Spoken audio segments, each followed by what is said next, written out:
remember the 90s, man? Clackers and Pogs and Beyblade and being a bully and 9-inch nails and when it was okay for a white guy to play Apu. Yeah, the 90s were awesome, right? Yeah. That's enough setup, right? I can take this off. So I'm here to talk about Fear Street Part 1, 1994. It's set in the 90s, go figure. You know, if you couldn't tell by the 20 different songs that they play within the first 15 minutes of this movie. Sometimes one cutting into the other, cutting into the other, cutting into the other. Well, what we have here is part 1 of a 3-part movie series from Netflix, based on the RL Stein books, also named Fear Street. And I suppose R.L. Stein built up a lot of confidence from his days of Goosebumps and, more Goosebumps books and the show and I suppose the movie starring Jack Black. That was a thing, apparently. And Netflix thought, hey, you know what this summer needs? Slasher movies. And we sort of get it in Fear Street in Part 1, 1994. So this review will be spoiler-free. I'll just talk in vague terms, not really spoiling the plot details, but just talking about vague stuff. But I will discuss the plot, so that will happen right now, just very lightly.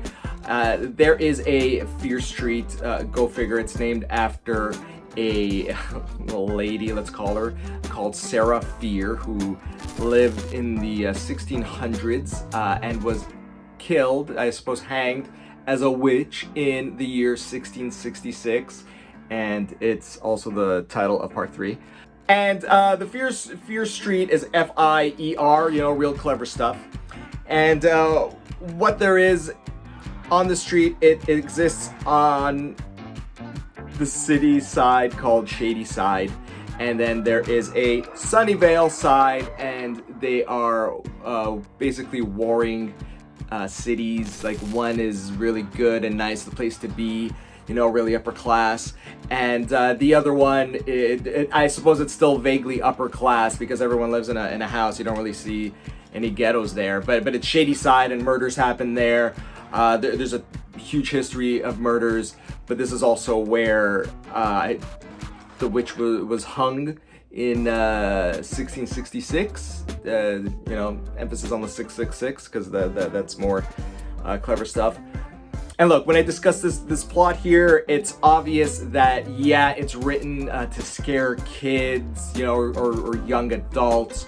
So it's not like the smartest, most cleverest thing, and even for a horror, horrors tend to be dumb, but it's usually better when there's some substance to it, and I gotta say this one does lack the substance, and I'll get into this.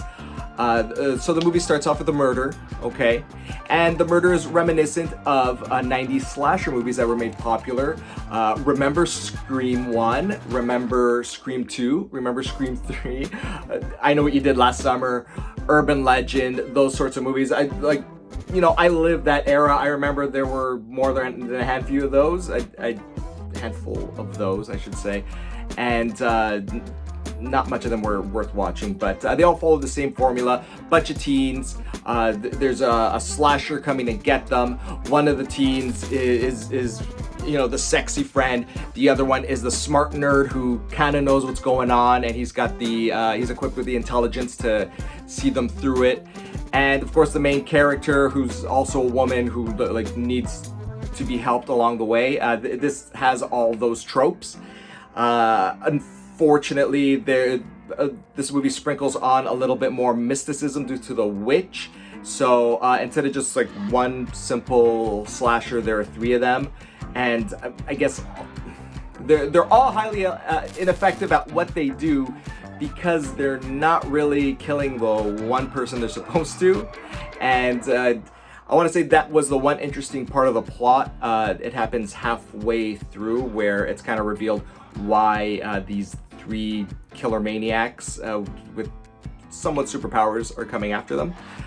Well, look, Lunchbox TV, we cover a lot of horror stuff, so like, I've seen a lot of these movies, and like the one on like the biggest critical error that this movie makes is just having bland by the numbers murders for basically the entirety of the movie. It's only until like the 1 hour and 25-minute mark where you get like the best kill scenes in the movie, and they both come back to back and within the same time span, and well, if it would have been interspersed rather than just having a bunch of just stabbings up till that point, it probably would have made for something a little more, I won't say compelling, but more interesting for the horror fan.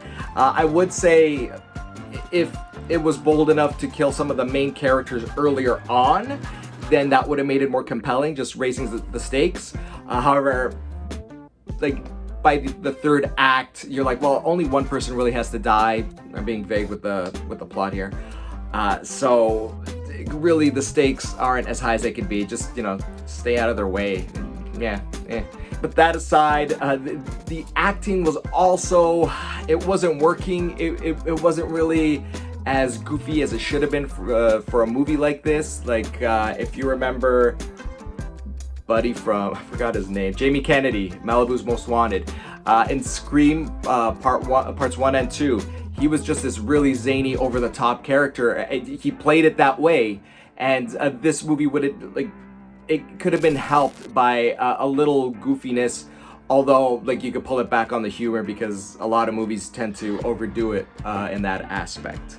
So yeah, I mean, well, the movie ends, and it ends with what everybody has been dying for, a Fear Street cinematic universe.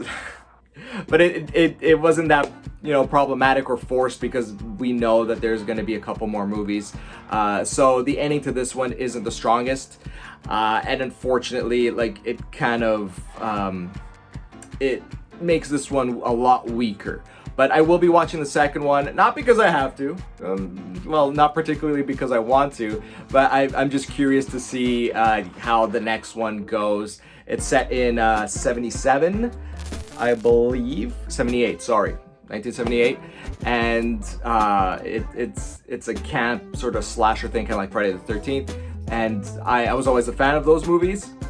I'm hoping I'll like it a lot better than this one. I was a fan of the slasher movies. This one did not live up to those expectations, being a 90s kid myself. But we'll see. 77. If this needs a score out of 10, I will give it 4. Better luck next time. Sorry, RL Stein. You're still the man.